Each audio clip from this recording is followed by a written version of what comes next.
Belasan drone peledak Rusia terekam menghancur leburkan tempat bernaung hingga kendaraan militer Ukraina.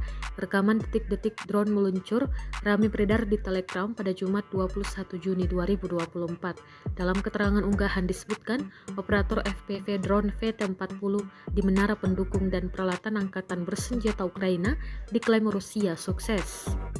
Belasan peralatan berupa kendaraan tempur dan lapis baja Ukraina mengalami kerusakan parah.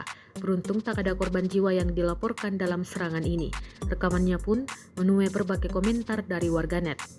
Diketahui 2 bulan belakangan ini Rusia makin rutin menggunakan drone peledak dalam upaya melemahkan pertahanan militer Ukraina.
Download Tribun X sekarang, menghadirkan lokal menjadi Indonesia.